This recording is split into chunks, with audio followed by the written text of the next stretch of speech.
पुष्पाणि समर्पयामि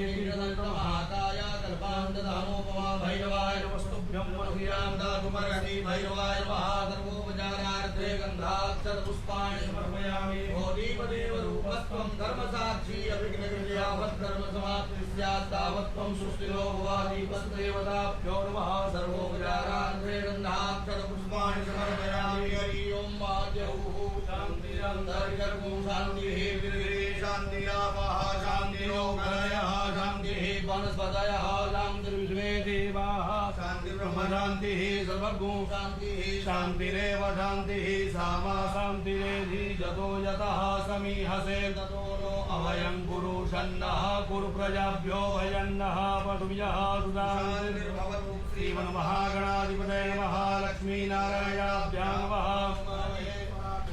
मारी हिरण्यगर्भाभ्यां नमः सती पुरन्दराभ्यां नमः माता पितृचरणकमलेभ्यो नमः इष्टदेवताभ्यो नमः कुलदेवताभ्यो नमः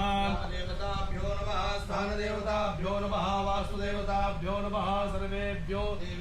नमः सर्वेभ्यो ब्राह्मणेभ्यो नमः एतद्धर्मप्रधानदेवताभ्यो नमः श्रीकाशी विश्वेश्वर साम्ब सदाशिवाय नमः श्रीमुण्डिराजाय नमः सुमुखश्चैकदन्तश्च कविलोकजकर्णकः लम्बोदरस्य विकटो विघ्ननाशो विनायकः चन्द्रो गजाननाद्वादशैतानि नामानि अपठे शृणुयादपि विद्यारम्भे प्रवेशे निर्गमे तथा सङ्ग्रामे सङ्कटे चैव विघ्नस्तस्य